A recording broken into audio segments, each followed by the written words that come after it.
BJP ಕಾರ್ಯಕರ್ತ ವಿನಯ್ ಸೋಮಯ್ಯ ಆತ್ಮಹತ್ಯೆ ಪ್ರಕರಣವನ್ನ ಗೃಹ ಸಚಿವರು ಗಂಭೀರವಾಗಿ ಪರಿಗಣಿಸಿ ಕಾರಣವಾದರವರ ವಿರುದ್ಧ ಕಾನೂನು ಕ್ರಮ ಕೈಗೊಳ್ಳಬೇಕೆಂದು ಬಿಜೆಪಿ ರಾಜ್ಯಾಧ್ಯಕ್ಷ ಬಿವೈ ವಿಜಯೇಂದ್ರ ಒತ್ತಾಯಿಸಿದ್ದಾರೆ. ಶಿಕಾರಿಪುರದಲ್ಲಿ ಮಾತನಾಡಿದ ಅವರು, ಬಿಜೆಪಿ ಕಾರ್ಯಕರ್ತರ ಮೇಲೆ ನಿರಂತರ ದಬ್ಬಾಳಿಕೆ ನಡೀತಾ ಇದೆ ಎಂದು ಹೇಳಿದರು. ಭಾರತೀಯ ಜನತಾ ಪಾರ್ಟಿಯ ಯುವ ಕಾರ್ಯಕರ್ತ ವಿನಯ್ ಸೋಮಯ್ಯ ಅವರು ಆತ್ಮಹತ್ಯೆಗೆ ಶರಣಾಗಿದ್ದಾರೆ. ಬೆಂಗಳೂರಿನಲ್ಲಿ ನಿನ್ನೆ ದಿನ ಆತ್ಮಹತ್ಯೆಗೆ ಶರಣಾಗಿದ್ದಾರೆ. ಕಾರಣ ಅಲ್ಲಿರ್ತಕ್ಕಂಥ ಶಾಸಕರು ಮತ್ತು ಕಾಂಗ್ರೆಸ್ ಕಾರ್ಯಕರ್ತರ ಕಿರುಕುಳದಿಂದನೇ ಆತ್ಮಹತ್ಯೆ ಮಾಡ್ಕೊಳ್ತಾ ಇದ್ದೇನೆ ಅಂತೇಳಿ ಒಂದು ಡೆತ್ ನೋಟ್ ಅನ್ನು ಕೂಡ ಬರೆದು ಆತ್ಮಹತ್ಯೆಗೆ ಶರಣಾಗಿರ್ತಕ್ಕಂಥದ್ದು ನಿಜವಾಗ್ಲೂ ಕೂಡ ದುರ್ದೈವ, ಬಹಳ ನೋವಿನ ಸಂಗತಿ ಇದು. ನಾನು ರಾಜ್ಯ ಸರ್ಕಾರಕ್ಕೆ ಗೃಹ ಸಚಿವರನ್ನು ಆಗ್ರಹವನ್ನು ಮಾಡ್ತೇನೆ.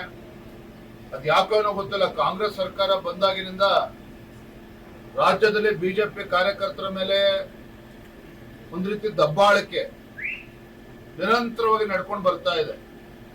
ಸಾಕಷ್ಟು ಕಾರ್ಯಕರ್ತರ ಮೇಲೆ ವಿನಾಕಾರಣ FIR ಗಳನ್ನು ರಿಜಿಸ್ಟರ್ ಮಾಡ್ತಕ್ಕಂಥದ್ದು, ಅವರಿಗೆ ಕಿರುಕುಳ ಕೊಡ್ತಕ್ಕಂಥದ್ದು, ತೊಂದರೆ ಕೊಡ್ತಕ್ಕಂಥದ್ದು ನಿರಂತರ ನಡ್ಕೊಂಡು ಬಂದಿದೆ.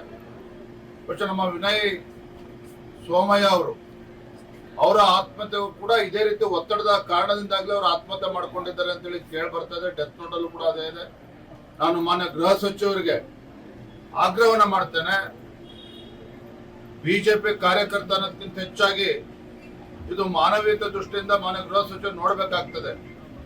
ಇವತ್ತು ಯಾವ ರೀತಿ ಬಿಜೆಪಿ ಕಾರ್ಯಕರ್ತರಿರ್ಬೋದು ಅಥವಾ ಯಾವುದೇ ಜನಸಾಮಾನ್ಯರ ಮೇಲೆ ಯಾವ ರೀತಿ ಇವತ್ತು ನಿಮ್ಮ ಆಡಳಿತ ಅವಧಿಯಲ್ಲಿ, ಕಾಂಗ್ರೆಸ್ ಸರ್ಕಾರದ ಆಡಳಿತ ಅವಧಿಯಲ್ಲಿ ಯಾವ ರೀತಿ ತೊಂದರೆ ಅನುಭವಿಸ್ತಾ ಇದ್ದಾರೆ ಅನ್ನೋದಕ್ಕೆ ಇದೊಂದು ಮತ್ತೊಂದು ಉದಾಹರಣೆ. ಮಾನ್ಯ ಗೃಹ ಸಚಿವರಿಗೆ ಮತ್ತೊಮ್ಮೆ ಆಗ್ರಹ ಮಾಡ್ತೇನೆ, ಈ ವಿಚಾರವನ್ನ ಗಂಭೀರವಾಗಿ ತೆಗೆದುಕೊಂಡು ಇದರಿಂದ ಶಾಸಕರಿದ್ದಾರೋ ಮತ್ತೊಬ್ಬರಿದ್ದಾರೋ ಇವೆಲ್ಲವನ್ನೂ ಕೂಡ ಇದನ್ನ ಪರಿಶೀಲಿಸಿ ಕಠಿಣವಾಗಿರ್ತಕ್ಕಂಥ ಕ್ರಮನ ಕೈಗೊಳ್ಳಬೇಕು.